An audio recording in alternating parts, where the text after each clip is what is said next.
Friends, आज हम बात कर रहे हैं ट्राइडेंट लिमिटेड की और साथ में हम बात करेंगे आलोक इंडस्ट्रीज की। ट्राइडेंट लिमिटेड में बहुत दिन के बाद आज अपर सर्किट लग गया और इसके पीछे वजह है दिसंबर के टोटल प्रोडक्शन के आंकड़े। बहुत ही शानदार आंकड़े हैं और इन आंकड़ों ने यहाँ पे पॉजिटिव माहौल बना दिया और काफ़ी दिन की मायूसी के बाद में ट्राइडेंट में फिर से अपर सर्किट की दौर की शुरुआत हो सकती है। यहाँ से अब स्टॉक नई हाई बना सकता है 52 वीक की। तो पूरी संभावना को तलाशेंगे इस वीडियो के माध्यम से। साथ में आलोक इंडस्ट्रीज में लगातार तेजी का वातावरण बना हुआ है, पूरे बाजार में वॉल्यूम के मामले में नंबर 4 पे है और ये जो तेजी बन रही है इसके पीछे असली वजह क्या है जानेंगे इस वीडियो के माध्यम से। तो दोनों स्टॉक को हम अच्छे से डिस्कस करेंगे और जानेंगे क्या ये टेक्सटाइल के दोनों धुरंधर खिलाड़ी आने वाले समय में हमें मल्टीबैग रिटर्न दे सकते हैं। वैसे तो आलोक इंडस्ट्रीज ने पिछले कई समय से लोगों को परेशान करके रखा हुआ है। एक बात यहाँ पे अच्छी थी कि इसने निवेश को डुबाया नहीं, लेकिन यहाँ पे तेजी भी देखने को नहीं मिली। लेकिन अब स्टॉक ने 30 को क्रॉस किया। क्या ये अब की बार कमाल कर सकता है? क्या इसकी जो पुरानी हाई थी उसको वापस ये टच कर सकता है? तो सारी संभावनाओं को तलाशेंगे इस वीडियो के माध्यम से। लेकिन फ्रेंड, उससे पहले अगर आप पहली बार हमारे चैनल पे आए तो चैनल को सब्सक्राइब कर दीजिए, एक बेल आइकॉन दबा दीजिए ताकि जब भी नया वीडियो बने पहला नोटिफिकेशन आपको मिले। वीडियो पसंद आए तो लाइक शेयर जरूर कीजिए। चलो फ्रेंड, वीडियो स्टार्ट करते हैं। मैं हूं आपका दोस्त SB दवे और हमारे अपने चैनल ऑनलाइन कमाई में आपका बहुत बहुत स्वागत है। सबसे पहले बात करेंगे ट्राइडेंट लिमिटेड की। स्टॉक ओपन हुआ 54.45 पर, लो है 53.40 की और हाई है 56.05 की, यानी 5% का अपर सर्किट लग गया है और बहुत ही शानदार माहौल बना हुआ है। इसके बीच में अच्छा खासा वॉल्यूम भी हुआ। अभी बाजार शुरू ही है, अभी करीब 12:30 बजे का टाइम है। अगर इसके वॉल्यूम का एनालिसिस करें तो पिछले एक महीने पहले इसका 2 करोड़ का वॉल्यूम था, 1 वीक पहले भी 2 करोड़ का वॉल्यूम हुआ था, कल इसका 1 करोड़ का वॉल्यूम था, लेकिन आज फिर से 2 करोड़ का वॉल्यूम है सर्किट के बावजूद भी और काफ़ी शानदार एक्टिविटी बढ़ी हुई है। इसका 12.70 का 52 वीक का लो है, 59.90 52 वीक का ये फिलहाल स्टॉक 56 पर आ चुका है और यहाँ से तेज़ी से आगे बढ़ सकता है क्योंकि इन्होंने अपना जो प्रोडक्शन है उसके डाटा को पेश कर दिया है, कितना उन्होंने क्या प्रोडक्शन किया है। क्योंकि हर समय अपना जो भी प्रोडक्शन होता है वो एक्सचेंज में उसकी जानकारी देती है और इसी पंक्चुअल तरीके से इस बार भी उन्होंने अपनी जानकारी दी है। कंपनी ने दिसंबर मंथ में 5284 मैट्रिक टन्स बाथ लिनेन का प्रोडक्शन किया है और 10,833 मैट्रिक टन्स यार्न का प्रोडक्शन किया है और साथ में 3.6 मिलियन मीटर्स बेड लिनेन में इन्होंने प्रोडक्शन किया है। साथ में कंपनी ने पेपर और केमिकल डिवीजन में लगभग 13,339 मैट्रिक टन्स का और साथ में 9,636 मैट्रिक टन्स का प्रोडक्शन किया है। तो ये केमिकल और पेपर प्रोडक्शन है। तो इस तरह से जो ये आंकड़े निकल कर आए ये उत्साहवर्धक है और कंपनी का प्रोडक्शन फिर से बढ़ा है और इसी वजह से यहाँ पे तेजी का वातावरण बनना शुरू हो चुका है और ये स्टॉक अब कमाल कर सकता है। और जैसा कि मैंने आपको कहा था कि बहुत जल्द ट्राइडेंट में बड़ी तेजी शुरू हो सकती है, तो ये समय आ चुका है। इस समय अब आपको इन्वेस्टमेंट करना चाहिए और ये बात मैंने आपको पिछले वीडियो में यानी 3 दिन पहले जो वीडियो बना था उस समय मैं कह दिया था कि अब ट्राइडेंट में तेजी शुरू हो जाएगी। तो बिल्कुल आप देख लो, आज 5% का सर्किट लग चुका है। कम्युनिटी सेंटीमेंट इसके साथ में है, यानी 92% बाय की कॉल है, 8% होल्ड की कॉल है, यानी 100 में से 100 लोग पसंद है, इसको खरीदना पसंद कर रहे लोग। पिवट लेवल देखे तो यहाँ से अगर स्टॉक स्लिप हो जाता है तो 53.05 पर फर्स्ट सपोर्ट है। स्टॉक और नीचे गया तो 52.70 तक जा सकता है। थर्ड सपोर्ट 52.25 का। ऊपर की तरफ मूव करने पे जो टारगेट निकल के आ रहे 53.85 का फर्स्ट टारगेट है, 54.30 का सेकंड टारगेट और 54.65 का थर्ड टारगेट है। तीनों टारगेट इसने आज हिट किए। इसका मतलब बुलिश जोन में स्टॉक आ चुका है, बहुत तेजी से आगे बढ़ेगा और इस समय आपको इन्वेस्टमेंट कर लेना चाहिए क्योंकि बहुत जल्द इसका रिजल्ट आने वाला है और रिजल्ट के बाद में यहाँ पे हमें बड़ी तेजी देखने को मिल सकती है। और जिस तरह से कंपनी का प्रदर्शन अच्छा जारी है, ये अब स्टॉक कमाल कर सकता है। और बिल्कुल मैंने कहा है कि ट्राइडेंट में आपको लॉन्ग टर्म के लिए निवेश करके रखना चाहिए, यह आने वाले समय का बड़ा मल्टीबैगर है। चलेंगे हम आलोक इंडस्ट्रीज की तरफ।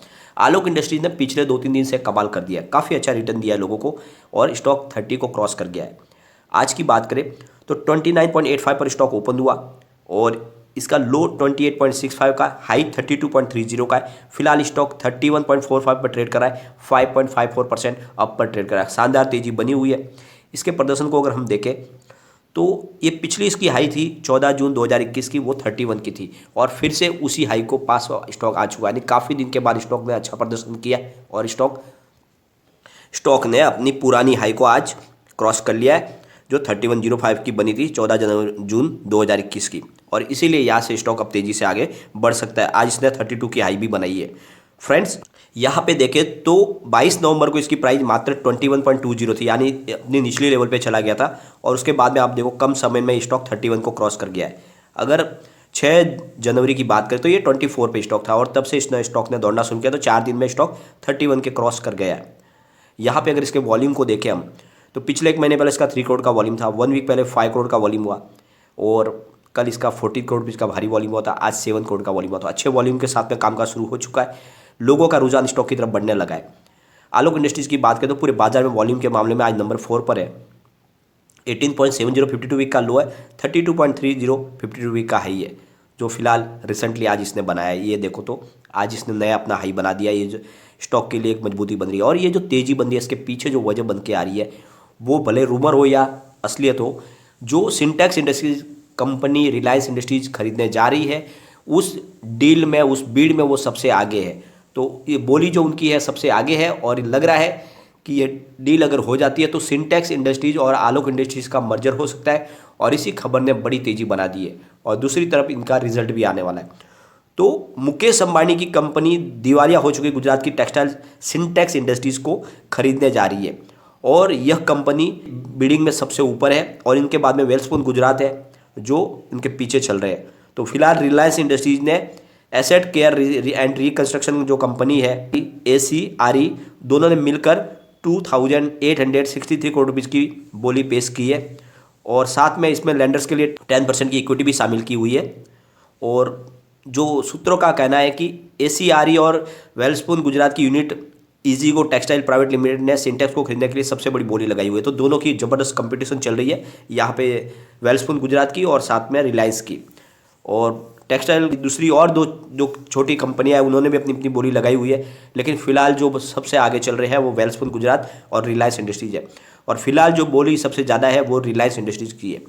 रिलायंस इंडस्ट्रीज ने जो ऑफर दिया है उसमें फाइनेंशियल क्रेडिटर्स को 2,280 करोड़ रुपीज़ का भुगतान करना है, साथ में वर्किंग कैपिटल के लिए 500 करोड़ रुपीज़ का निवेश करेंगे और कर्मचारियों और ट्रेड क्रेडिटर्स को 83 करोड़ रुपीज़ का अलग से भुगतान किया जाएगा और साथ ही जो मौजूदा इक्विटी को पूरी तरह से बट्टे खाते में डालने की भी बात कही गई है। तो ये जो इनका जो ऑफर है ये सबसे लुभावना है और इसी से लगता है कि ये कंपनी पर कब्जा रिलायंस का हो सकता है। और अगर ये कंपनी पे रिलायंस का कब्जा हो जाता है तो आने वाले समय में आलोक इंडस्ट्रीज का मर्जर हो सकता है सिंटेक्स इंडस्ट्रीज में। तो सिंटेक्स इंडस्ट्रीज के पास बहुत सारे बड़े ब्रांड है और इसीलिए ये एक बड़ी कंपनी बन सकती है टेक्सटाइल की और ऐसे समय में आलोक इंडस्ट्रीज का भी भविष्य भी बहुत ज़्यादा उज्जवल हो सकता है और इसीलिए यहाँ पे तेजी का वातावरण बनना शुरू हो चुका है। जैसे पहले ये रूमर निकल कर आई थी कि सिंटेक्स और इसका कोलैबोरेशन होगा तब भी तेजी बनी थी, अब फिर से ये बात है जो फलीभूत होने जा रही है क्योंकि कंपनी रिलायंस के अंडर में आएगी तो कंपनी को रिलायंस बहुत जल्दी मर्जर कर सकते हैं क्योंकि दोनों कंपनी उनकी होगी, कारोबार उनका एक जैसा है, तो ये मर्जर की संभावना तो 90% बन सकती है।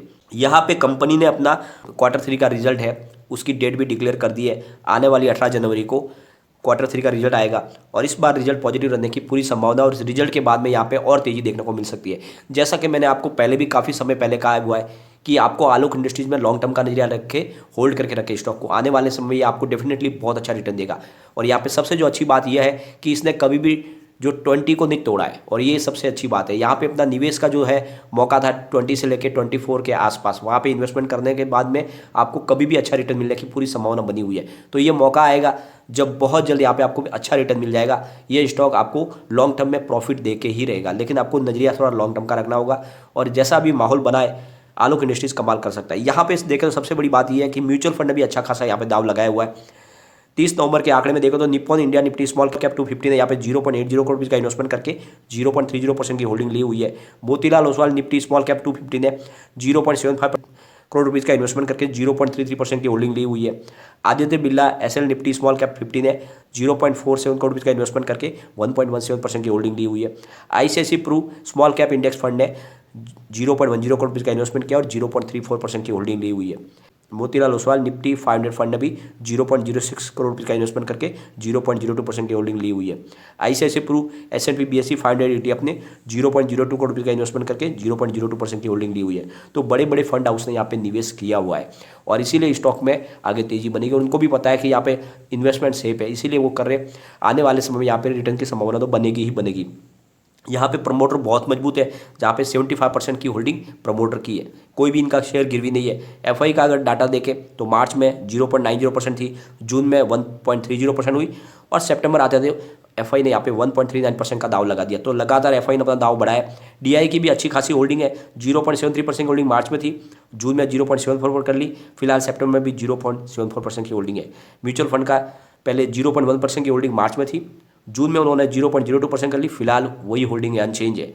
और अदर्स की होल्डिंग यहाँ पे घटी है जो जनरल पब्लिक है, तो 23.37% की होल्डिंग मार्च में थी, घटकर 22.96 हो गई जून में, फिलहाल 22.87% की होल्डिंग है। तो यहाँ पे जो होल्डिंग घटी है वो जनरल पब्लिक की, लेकिन बड़े फंड हाउस ने यहाँ पे अच्छा खासा निवेश बनाया, आपको इसमें निवेश करना चाहिए, आने वाले समय में आपको बहुत अच्छा रिटर्न दे सकता है। एक बार इसके पिवट लेवल को चेक कर लेते हैं। यहाँ से अगर स्टॉक स्लिप होता है तो 27.27 पर फर्स्ट सपोर्ट है, 24.73 का सेकंड सपोर्ट है और 23.02 का थर्ड सपोर्ट है। ऊपर की तरफ मूव करने पे जो टारगेट निकल के आ रहे हैं, 31.52 का फर्स्ट टारगेट है, 33.23 का सेकंड टारगेट है और 35.77 का थर्ड टारगेट। बहुत जल्दी 35 को क्रॉस कर सकता है, तो बिल्कुल इन्वेस्टमेंट करें, आने वाले समय ये आपको मालामाल कर सकता है। लेकिन फ्रेंड, कोई भी इन्वेस्टमेंट करने से पहले अपने फाइनेंशियल एडवाइजर से एक बार एडवाइस ले लें या अपना खुद का रिसर्च करें, क्योंकि मैंने वीडियो आपके एजुकेशनल पर्पज के लिए ही बनाया है। वीडियो पसंद आए तो लाइक शेयर जरूर कीजिए और चैनल को सब्सक्राइब कर दीजिए। Thank you friend.